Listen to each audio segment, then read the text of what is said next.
Welcome po sa ating Life in the Spirit class.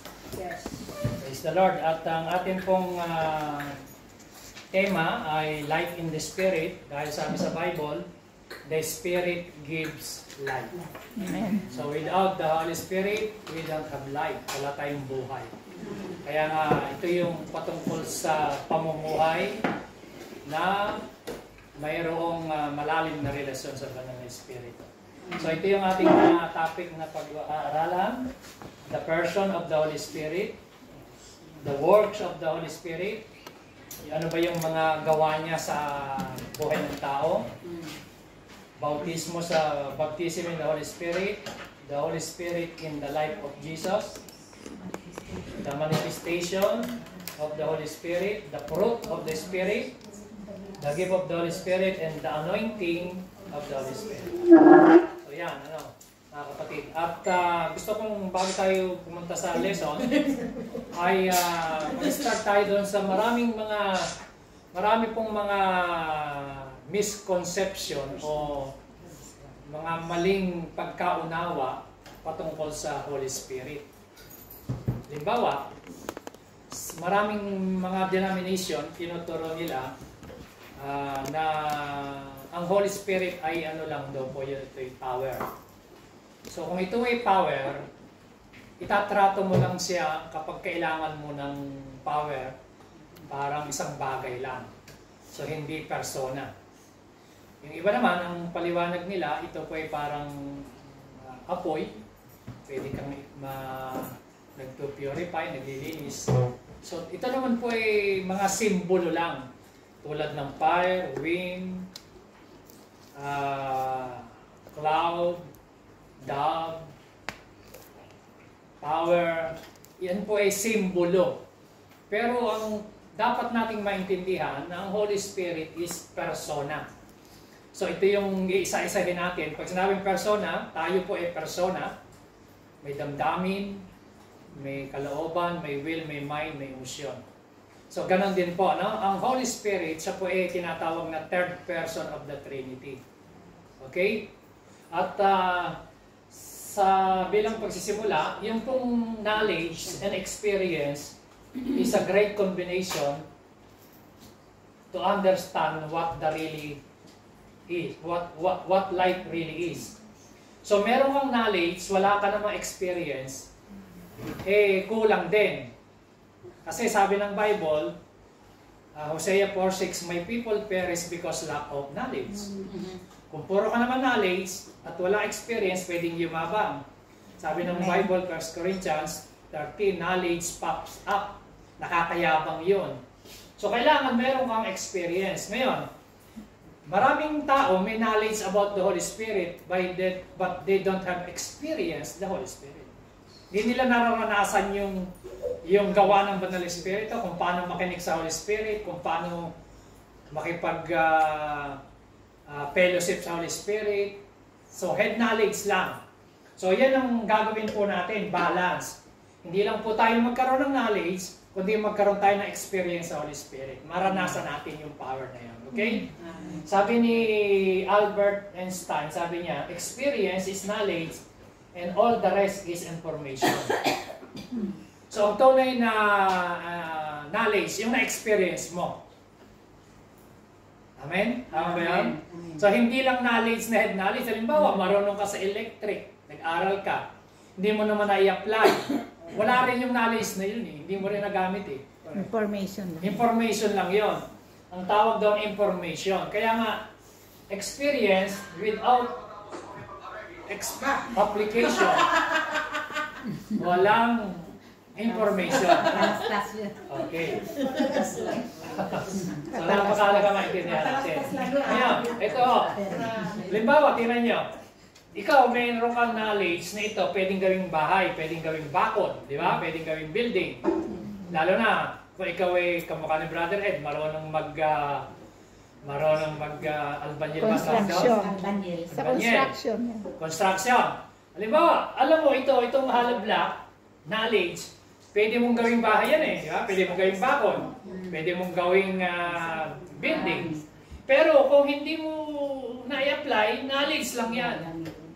So kinakailangan, yan ang experience. Maranasan mo kung paano gumawa talaga mag-build. Okay? So yun ang experience. Kailangan natin ng knowledge at kailangan natin ng experience. Yung iba naman, puro experience, delikado, kung kulang ka ng knowledge, pwede kang maging kulto. Yung iba kasi gumagawa ng doktrina, based on their experience, ang nangyayari sa bandang huli, nagiging cult naman, nagiging kulto. Kasi, hindi biblically basis yung kanilang experience. Meron akong kakilala nga sa Pilipinas, nagdeliryo siya. Nagdeliryo, siya daw ay dinala ng 40 days ng Holy Spirit. Alam mo yung bandang huli, yung kanyang mga experience, gumawa siya ng mga katuroan. Bandang huli ang naging bagsak niya, naging Rizalista. Naging kulto, naging kulto. Pero matalino, pastor, at mahusay na pastor ng una. So yan ang delikado, kaya dapat balance. Amen? So balance. Ngayon, the only source of knowledge is experience. Amen? The only source of knowledge is experience. Kaya maranasan. Oo, kailangan maranasan mo. So halimbawa, tulad ngayon, pag-uusapan natin na power ng Holy Spirit, dapat ma-experience natin yan. Diba? Marami kasing alam lang nila pero hindi talaga na-experience. Okay? So number 1, ano ba ang life in the Spirit nating lesson number 1? Who is the Holy Spirit? Lesson 1. Sino ba ang banal na Espiritu? So sabi po ng John 16 verse 7, nevertheless, I tell you the truth, it is to your advantage. Kanina yung translation ginamit ko, it is better. Di po ba sa NIV? Ito King James.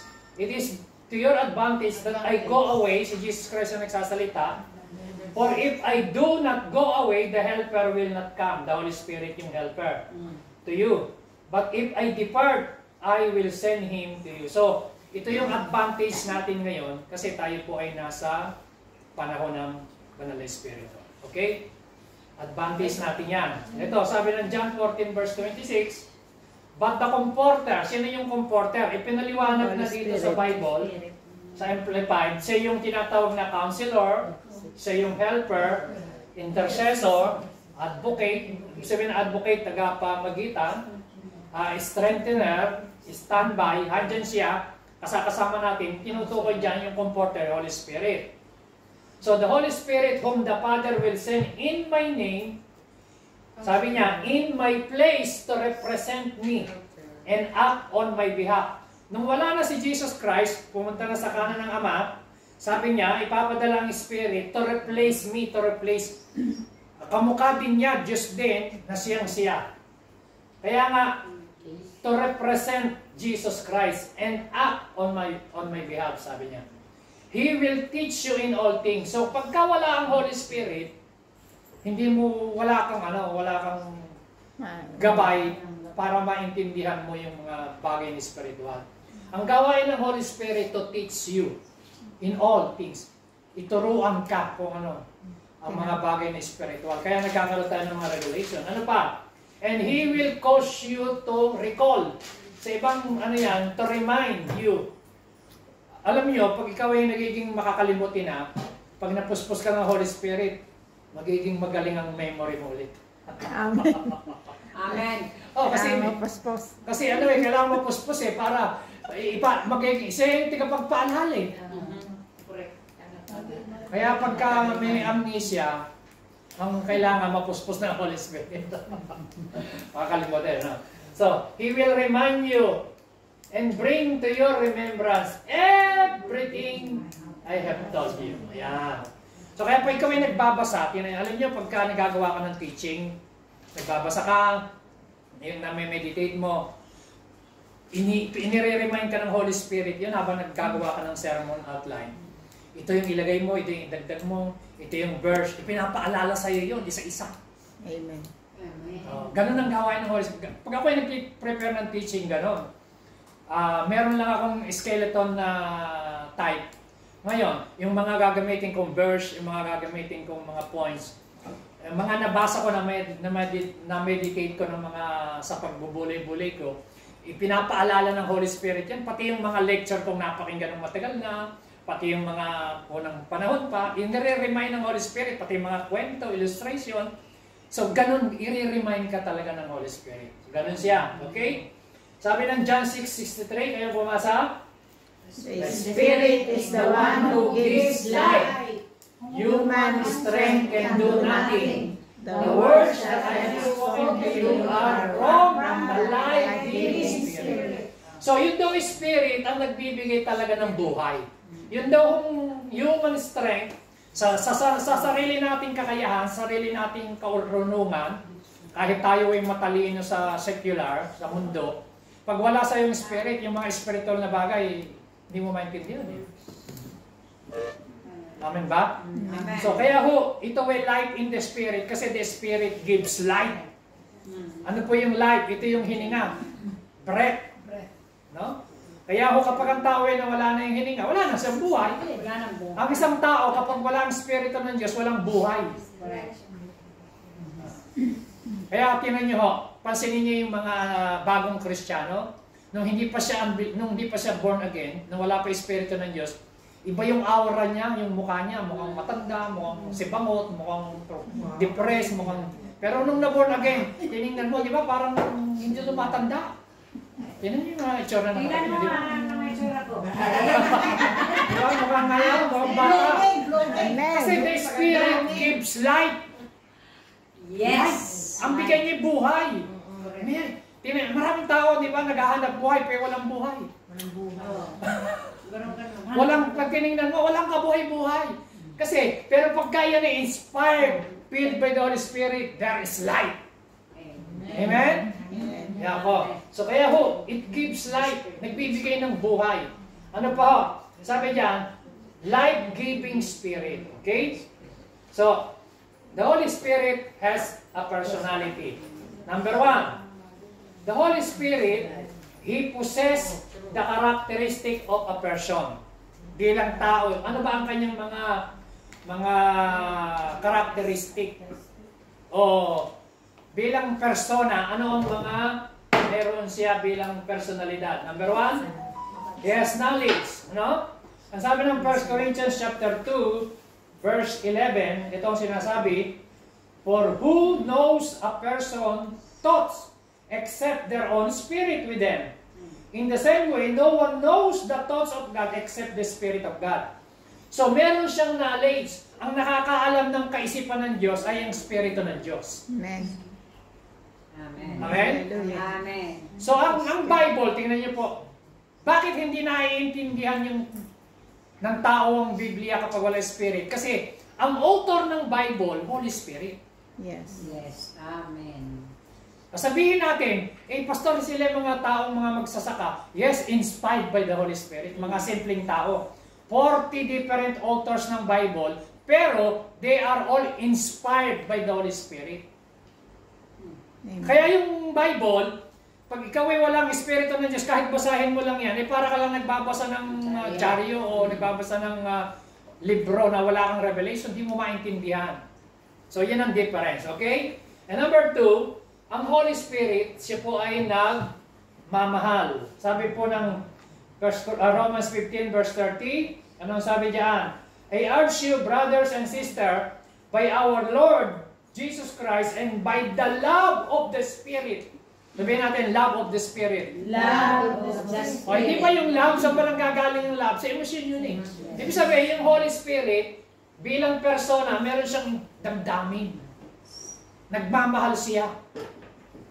By the love of the Spirit to join me in my struggle by praying to God for me, sabi ni Paul. So kaya yun yung number 2. Number 3, meron siyang will. 1 Corinthians 12 verse 11. Anong sabi diyan? All these are the work of the one and the same Spirit. He distributes them to each one just as He determined. So yung Holy Spirit, siya ang nagdi-distribute ng gift, ng regalo, ng gift sa bawat isa sa atin. Yun ay will niya yun, ang umiiral. Yun yung siya ang nagdi-distribute. Kaya meron siyang will. He has a will. Ano pa? Then, siya po ay nagpipray. Romans chapter 8 verse 26. In the same way, the Spirit helped us in our weakness.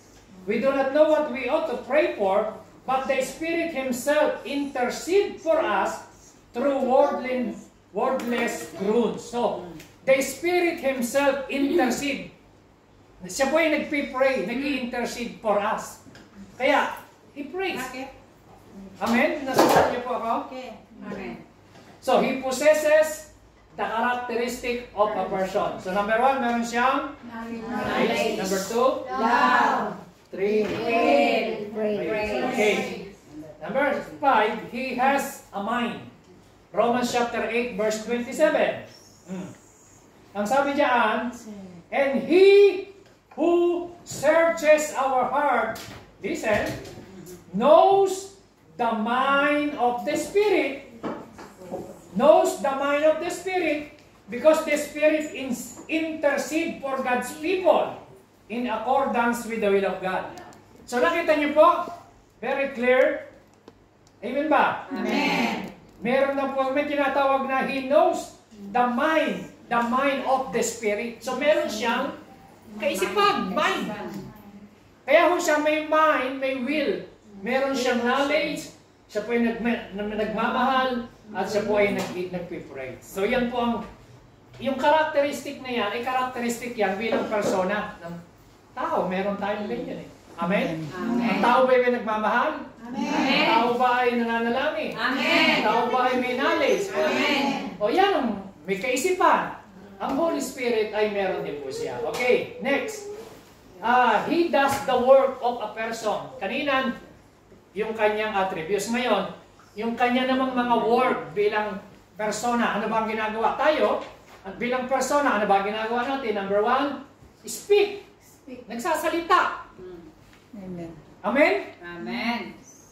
Kayo ba may nagsasalita? Yes. Amen. Ako nagsasalita. So the Holy Spirit speak. Alam niyo po, pag binasa niyo ang Book of Revelation, napakaraming beses na sinabi ng the Spirit says to these churches, paulit-ulit, yung 7 churches ng Asia Minor, sa Iglesia, sa Book of Revelation, paulit-ulit na sinasabi ron, the Spirit says, the Spirit says.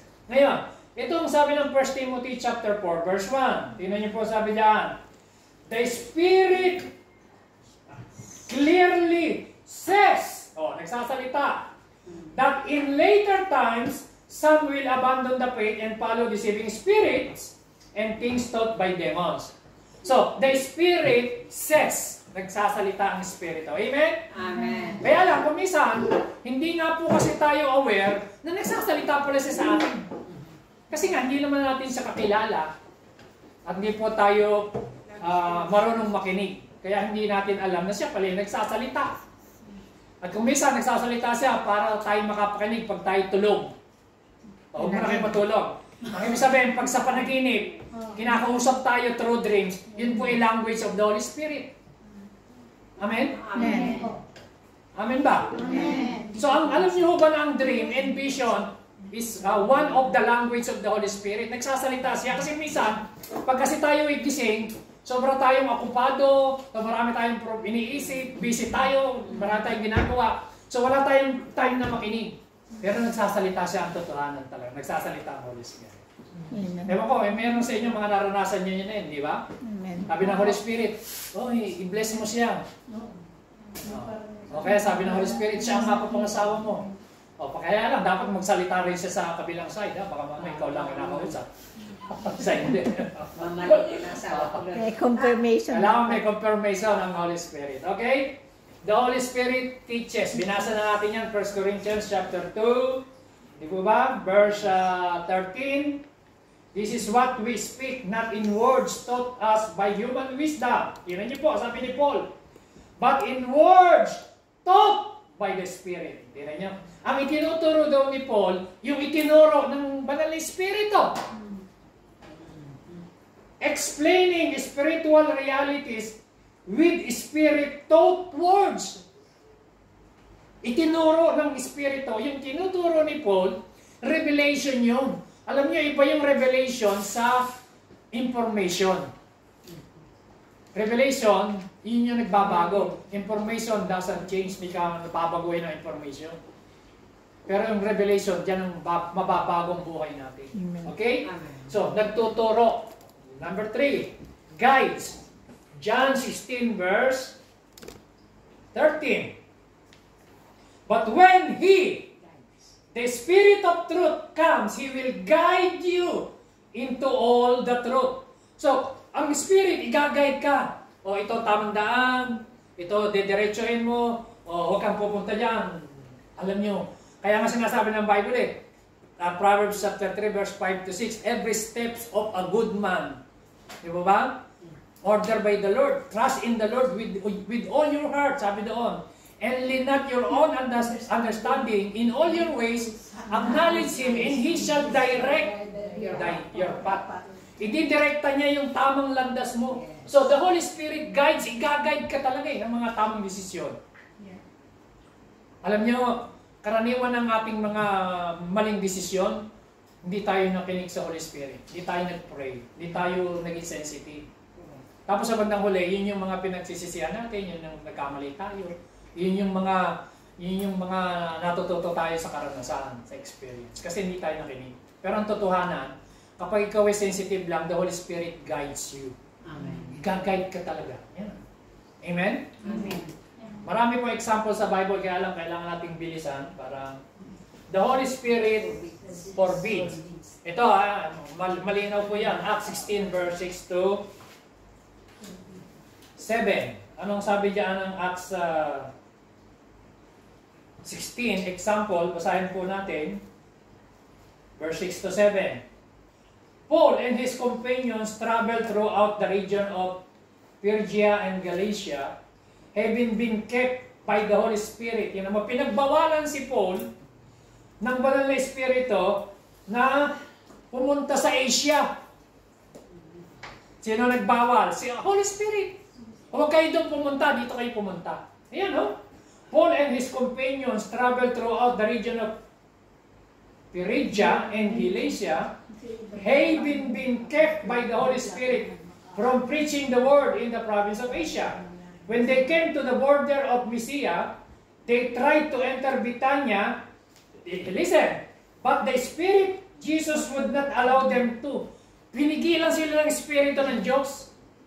So mga kapatid, the Holy Spirit forbids. May gagawin kami sa, sabi ng Spirit, huwag mong gawin yan, kaya lang. Siyempre, kumisa, pag matigas ang puso natin, tuloy pa rin natin. Kumbaga sa, may warning eh. Nagwa-warning sa loob natin eh. Pero kapag ikaw ay nakinig, sasabihin mo, salamat nakinig ako. Pero hindi ka nakinig, Hindi mo alam kung buhay ko. yan ang difference. So, kaya the Holy Spirit forbids. Amen? And the Holy Spirit searches. 1 Corinthians chapter 2, verse 10.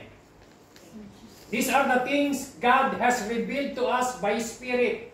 Sabi rito, the Spirit searches all things, even the deep things of God. So, kahit yung mga malalalim na kapahayagan ng Diyos, kapag ikaw ay nakikipag-ugnayan sa Diyos, nasasaliksik ng Espiritu ng Diyos, even the deep things of God, yun yung inire-reveal ng Diyos sa atin. Amen ba? Amen. Nakuha niyo po, no? Kaya sabi doon, the Spirit searches all things. Siyang nakakasaliksik, nakakaalam ng iniisip ng tao, ng buhay ng tao. Kung may nakakakilala sa atin, kilalang-kilala tayo ng Holy Spirit, alam niya yung buhay natin. Isa sabi ron, kahit nga raw po yung deep things of God, alam niya eh. Alam niya. Ngayon, kung ikaw ay mayroong friendship sa Holy Spirit, pwede niyang i-reveal sa iyo. Di ba yung mga magkakaibigan? Walang lihiman yun eh. Sabi niya, friend, sa'yo ka lang ito sasabihin, ha? Sabihin naman sa kabila, sa'yo ko lang ito sasabihin, ha? Sa'yo ko lang sabihin, pala 5 na yung pinagsabihin. Pero hindi ka na ng Holy Spirit, ha? Hindi kayo tikismis. Ang Holy Spirit, kapag nakinig ka sa Kanya, talagang sasabihin, sasabihin niya sa iyo. Alam niyo po ba yung sinasabi ng 1 Corinthians na sabi ron, be communion. Let the communion of the Holy Spirit be with you. Yung salitang communion doon, pinag-aralan ko, sa Greek word is koinonia. Ang koinonia, mayroong tatlong meaning. Tatlo. Number 1, partnership. Number 2, friendship. And number 3, yung fellowship. Tatlo po yon. Sa Greek word, koinonia. Sa English, ang sabi ron, communion with the Holy Spirit. So, pagka ikaw yung nakikipag-ugnayan sa Holy Spirit, nagiging kaibigan mo siya, kapartner mo siya. Amen. Pag may negosyo ka, kapartner mo siya. Amen. Yes, pag nagtitinda ka, habang naglalakad ka, Habang kasama mo siya. Yes, totoo yun. Kapartner mo siya. Eh, kapag siya ang kapartner mo, hindi ka malulugi. Ubus din yan. Amen. Pag siyang kasama magka-partner mo, ay walang lugi. Amen? Amen. Okay. Next. He suffers the slight and injuries of a person. So kung tayo nasasaktan, ganun din ang Holy Spirit kasi nga meron siyang damdamin. Una, nag-grieve siya. Ephesians chapter 4 verse 30. Ito sabi, and do not grieve the Holy Spirit of God, with whom you were sealed for the day of redemption. So ano po ba ibig sabihin ng grieve? Hindi naman nawawala ang spirit, kaya lang nag-grieve siya, parang hindi siya makagalaw sa buhay natin. Ha? Paano siya nag-grieve? Ito, verse 31. Iduktong niyo dyan, 30 hanggang 31. Get rid of all bitterness. So, dito, paano siya nag-grieve, mga kapatid? Ganito. Nag-grieve ang Holy Spirit kapag meron kang bitterness, meron kang galit, slandering spirit, yung naninirang puri, nagsasalita ng pangit sa kapwa, every form of malice. So, tapos sabi dyan, be kind and compassionate to one another, forgiving. Pag hindi po tayo nagpo-forgive, nag-grieve siya. So, handyan yung Holy Spirit sa iyo, pero nawawala yung joy mo. Amen ba? Amen. Nawawala yung kapayapaan mo, pero nandiyan yung Holy Spirit. Ang tawag doon, nag-grieve. Kasi ano nandoon? Sa halip na spirit of joy, peace, and love, napalitan ng espiritu ng galit, unforgiveness, bitterness, sama ng loob. Basta, sinatawad ko na siya, huwag lang kami magkita. Kami magkasalubog sabunod ka. Hindi po pwede yung gano'n na forgiveness. Basta basta pinatawad ko na siya. Pero ikaw naman may bitterness, makikita mo kumukulo ang iyong damdamin. Di ba? Alam nyo, kinakailangan matuto tayong mag-forgive. Kasi, pag ikaw hindi nag-forgive, doon nag-grieve, yung Holy Spirit hindi naman aalis sa iyo. Yes. Kaya lang, wala na yung joy. Naalala niyo po si David, di ba nung siya nagkasala? Alam niyo yung kanta na yun, di ba? Create in me a clean heart. Ano sabi ron? Renew right spirit within me. Ano kasunod? And cast me not away from thy presence. Ano kasunod? Restore unto me the joy of thy salvation. So yung spirit hindi nawala, pero ano nawala? Yung joy. Kasi nag-grieve yung spirit dahil kasala siya. Amen ba mga kapatid? So kapag kaho ang Holy Spirit, tayo may bitterness, hindi pinapatawad. Nag-grieve siya, nawawala yung peace mo, nawawala yung joy mo. Kristiyano ka, pero Kristiyano parang bumabalik yung ugali, gano'n. Pero handyan yung spirit, kaya nag-grieve na Diba, tapos yung mag-asawa, lagi na lang nag-aaway. Lagi na lang di magkasundo, gano'n. At nag-grieve na yung Holy Spirit. Kaya yun ang delikado. So dapat huwag natin siyang i-grieve. Number 2, ano pa? Pwede siyang insultuhin. Hebrews chapter 10 verse 29. Nasusundan niyo po ba ako? Yes. Are you learning, mga kapatid? Amen. Praise God, may natututuhan tayo. So first lesson pa lang ho yan. Hallelujah.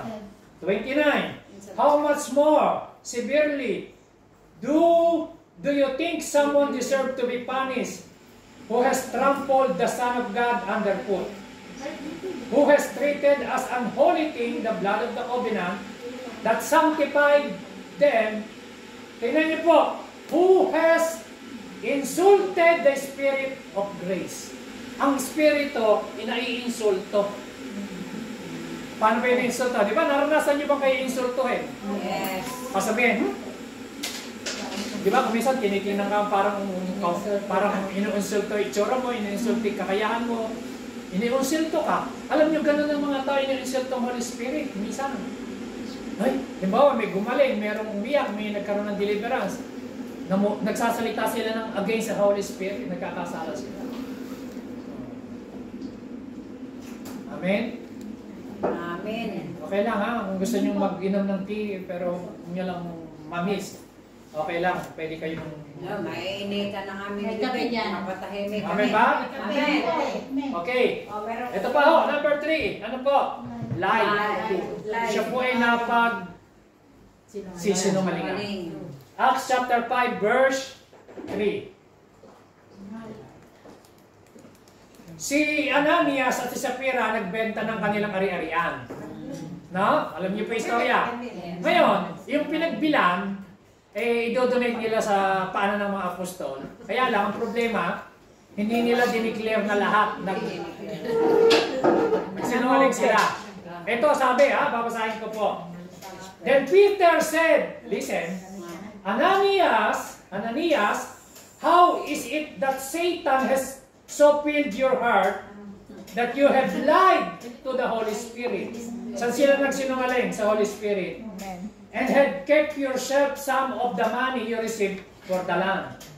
Alam niyo po ba, nagsinungaling sila sa Holy Spirit, pero pag itinuloy niyo ibasa sa verse 4, ito sabi po ng verse 4, didn't it belong to you before it was sold? And after it was sold, wasn't the money at your disposal? Was made your think of doing such a thing? Listen, you have not lied just to human being but to God. Nagsinungaling sila kay Pedro, pero sabi ni Pedro, hindi kayo nagsinungaling sa amin. Nagsinungaling kayo sa Holy Spirit. Pero alam niyo ba, hindi lang sa Holy Spirit, nagsinungaling kayo sa Diyos. Ibig sabihin, the Holy Spirit is God. Amen. Na siya po ay pwedeng pagsinungalingan. So yan po ang nakakalungkot sa kanya. Kaya alam niyo nangyari, si Ananias at si Sapphira, pareho silang on the spot, magkasunod na namatay. Okay, next. Isaiah 63 verse 10. Ang Isaiah 63 verse 10, ang ginamit dito sa NIVA, Greek, sa King James Greeks. Yet they rebel and grieved His Holy Spirit, so He turned and became their enemy, and He Himself fought against them. So yung bang grieve ang ginamit, pero sa ibang translation po sa King James, yan po ay vex. Yung huwag mo siyang parang may similar po siya sa grieve na saktan, gano'n, o taksan yung damdamin niya. Ayaw ng Holy Spirit na gano'n. Vex, okay? Quench. 1 Thessalonians 5:19 to 22. May natututuhan po ba tayo? Amen. Do not quench the Spirit. Ano mo ibig sabihin ng quench? Do not treat prophecy with contempt, but test them all, hold on to what is good, reject every kind of evil. So do not quench. Alam niyo yung quench, kung baga para bang suffocate, pag ikaw ay pumasok sa isang bahay na punong-puno ng usok, hindi ka makahinga, di ba? Hindi ka parang kinakapos ang buhay. Suffocate ka. Alam niyo yung Holy Spirit, nakukwens siya parang hindi siya makagalaw sa buhay natin. Kapag siya po, Hadlangan. gusto niyang gumawa, nakahadlangan siya kapag meron tayong mga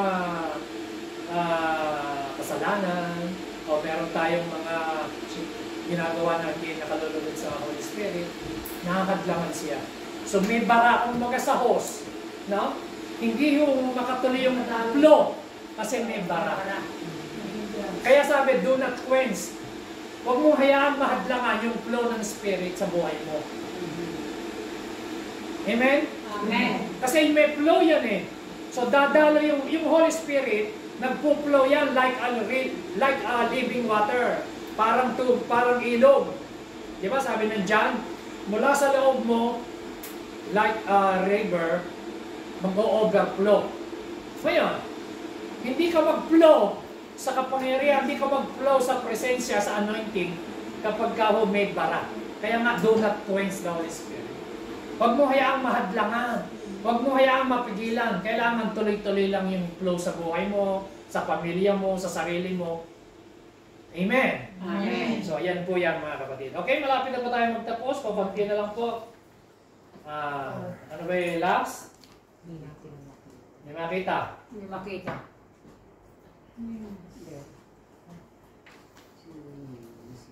Forward. Hindi kasya sa TV. Hindi ko ba? Yung last niyan, Hindi kasya. blasphemy. Matthew chapter 12. Okay? Okay. Yung pamumusong. No? Blasphemy. Chapter Sin. 12. Matthew chapter 12 verse 31, 32. Blasphemy. Yan yun. So, alam niyo yung blasphemy? Yung bang namumusong sa Holy Spirit. Di ba sabi ko rito, yung blasphemy against the Holy Spirit, wala raw yung kapatawaran. Okay, Matthew chapter 12, verse 31, 32. Babasahin ko po. And so, I tell you, every kind of sin and slander can be forgiven. Tingnan nyo, ha? But blasphemy against the Spirit will not be forgiven. Matindi yun. Kibuloy na yata. Anong kibuloy? Appointed by God daw siya. Yung pamumusong sa Holy Spirit, walang kapatawaran yun. Kaya kibuloy. O, tingnan nyo sabi dyan. Anyone, pakinggan niyo po, anyone who speaks a word against the Son of Man will be forgiven.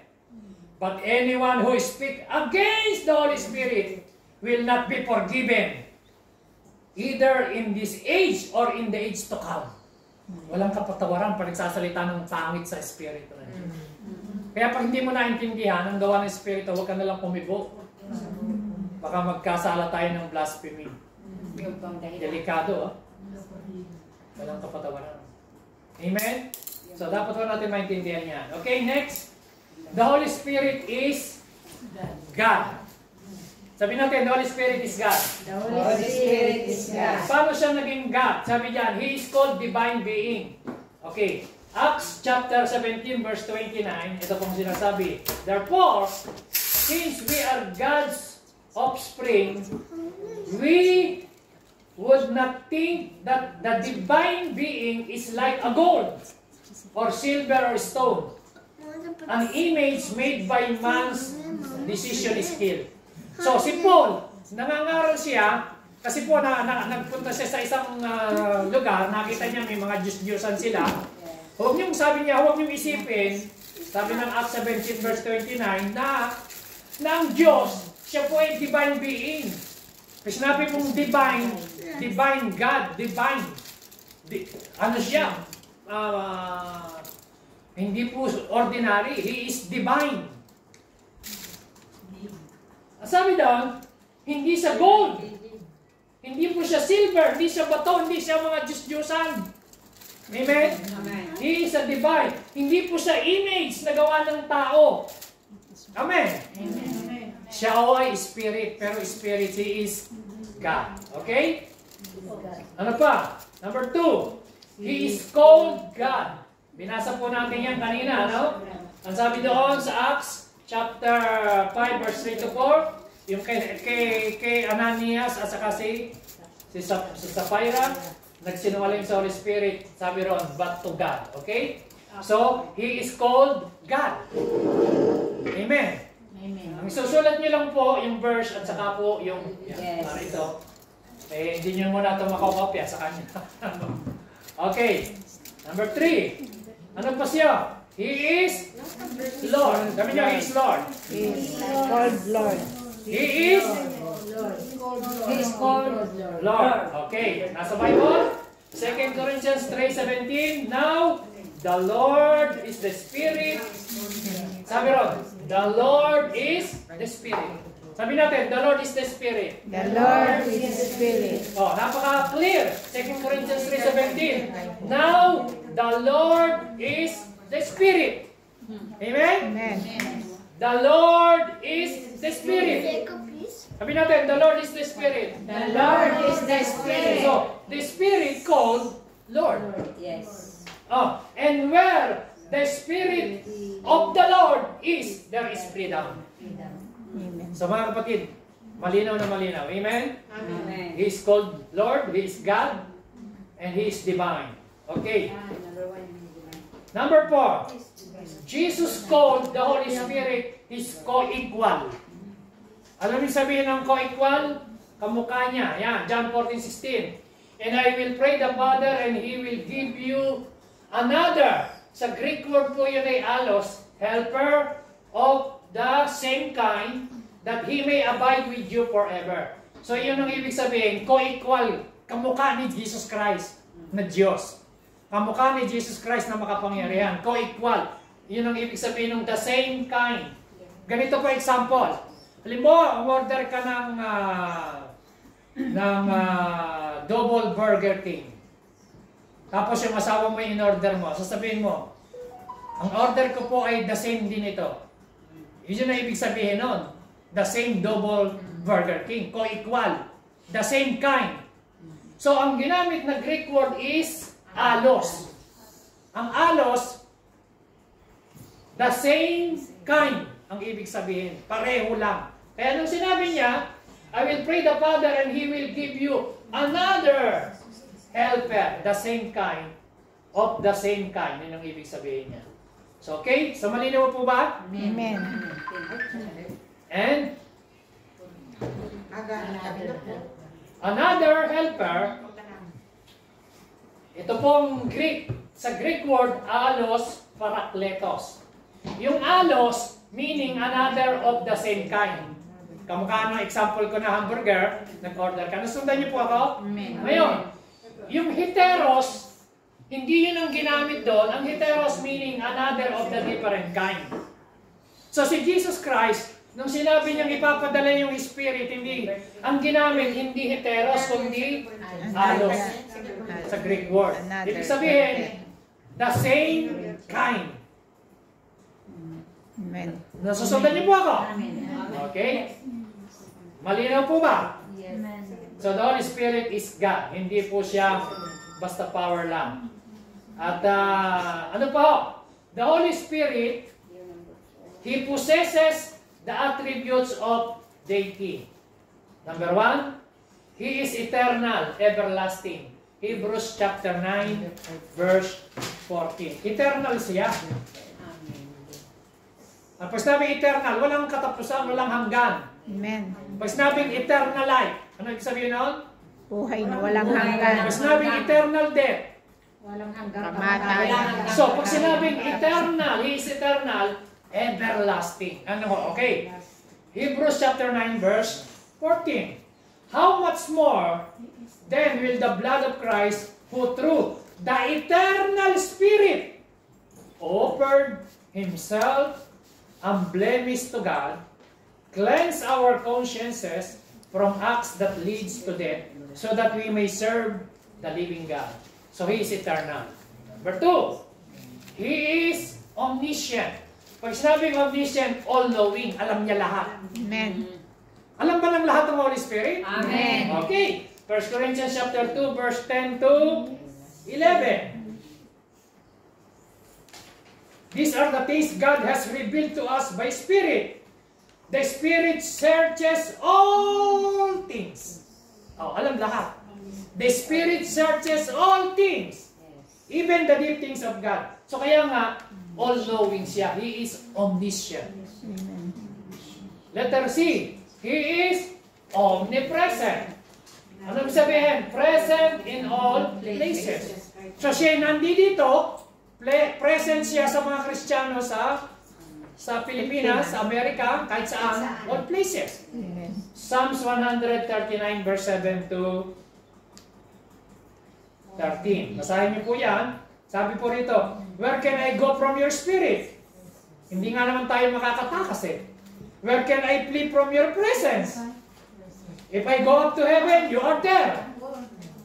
Oh, if I make my bed in the depths, you are there. If I rise on the wings of the dawn, if I settle on the far side of the sea, even there your hand will guide me. Your right hand will hold me fast. If I say, surely the darkness will hide me, and the light become night around me. Even the darkness will not be dark to you. The night will shine like the day, for darkness is a light to you. So wala tayong pagtataguan. Where can I go from your spirit? Wala tayong mapupuntahan. Bakit? Because He is omnipresent of lahat ng lugar. Okay? He is omnipotent, all-powerful. Luke chapter 1 verse 35. Sabi rin, the angels answer. Ito po yung nung natatandaan niyo po nung si Mary nabuntis, di ba, magpapakasal na sila ni Joseph, ang kanyang asawa, naka-betrothed na sila nakapanata na ikakasal, pero hindi pa sila nagsasama. Ngayon, bigla ko siyang kinuusap ng Holy Spirit. Ito ang sabi ng Holy Spirit. The angel answered, the Holy Spirit will come on you, and the power of the Most High will overshadow you, so the Holy Spirit, one to be born, will call the Son of God. Kaya alam niyo po kung sino ang father ni Jesus Christ? Holy Spirit. Amen. Amen. Baka hindi nyo alam, ha? Alam niyo na kaya kung sino ang father. Alam natin, Pastor. Dahil na nabuntis si Joseph, ay si Mary, hindi dahil kay Joseph. Yes. Dahil sa Holy Spirit. O, din yung father niya, dahil sa Holy Spirit. O, di ba? Talagang all-powerful ang Holy Spirit. Imagine, kahit virgin, nagbuntis. Kaya nga virgin siya. O, kaya sabi rito, tingnan niyo po, sabi diyan, and the power of the Most High. Pag sinabing and the power of the Most High God, ibig sabihin, Almighty God, all-powerful God. Yun ang ibig sabihin nun, all-powerful God ang Holy Spirit. Kaya mga kapatid, napaka-importante po ng lesson natin na ito. Amen. Amen. Tingnan niyo po, dami niyong natutuhan sa ating first lesson. Okay? Number 6, He does the work of deity. Bilang Diyos, ano yan? Sa creation. Alam niyo po ba, sa simula pa lang ng creation, nandyan ang Holy Spirit. Genesis chapter 1, verse 1 and 2. Ito po sabi, in the beginning, God created the heaven and the earth. Now the earth was formless and empty. Darkness was over the surface of the deep. And the Spirit of God was hovering over the water. Amen. Yung Espiritu ng Diyos kasama sa creation. Nung nagkikreate, andyan na gumagalaw ang Espiritu ng Diyos. Amen? Amen? Amen. O, ganyan ho kapangyarihan ng Espiritu ng Diyos, ha, mga kapatid. Number 2, providence of nature. Psalms 104 verse 30. Sabi diyan, when you send your spirit, they are created, and you renew the face of the ground. So, nung ipinadala ang Spirit, na-create ang mundo, sabi rin, and renew the face of the ground. Providence of mga nature, yung mga nakikita natin, mga kapatid. Tulong at gawa ng banal na Espiritu yan. Miracles. Matthew chapter 12, verse 28. But if it's by the Spirit of God that I drive out demons, then the kingdom of God has come upon you. So sabi po rito, nagpapalayas ako ng demonyo by the Spirit of God. Sabi ni Jesus Christ. No? Matthew 12:28. 1 Corinthians 12:7 to 11. Ay, kita niyo po yan. Binasa po natin. Now to each one, the manifestation of the Spirit is given for the common good.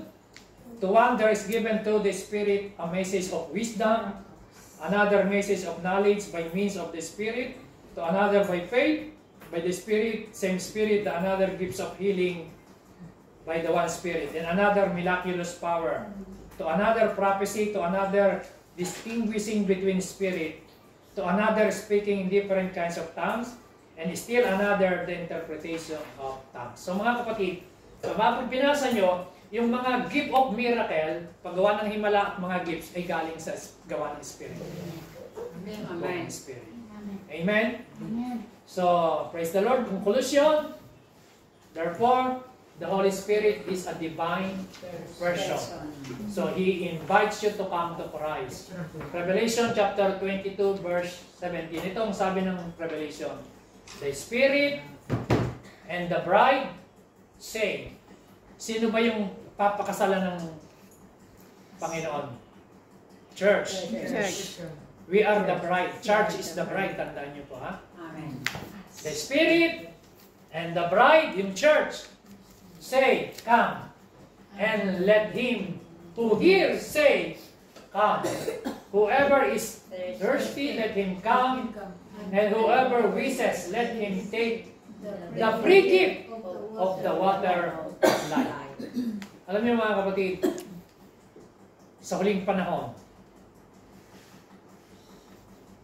at tayo po ay nasa last day niya, last days na. Pangako ng Lord, sabi niya, I will pour out my Spirit on the last days. Anong mangyayari? Sabi ng Book of Acts, yung ating pong pinag-aaralan, magkakaroon tayo ng mga panaginip, di ba? Magkakaroon ng dreams and vision. Oh, in the last day, God says, I will pour out my Spirit on all people. Sabi niyo, all people. All people. Anong mangyayari? Your sons and daughter will prophesy. Magkakaroon ng mga prophecy. Your young men will see vision. Your old men will dream dreams. O kaya kapag ikaw yung mapanaginipin na, ibig sabihin na old man ka na. Hindi na ako nanaginip. Even on my servant, both men and women. Sabi niya, I will pour out my Spirit in those days. Ngayon na po yan. And they will prophesy. I will show wonders in the heavens above and the signs on the earth below. Blood and fire and billows of smoke.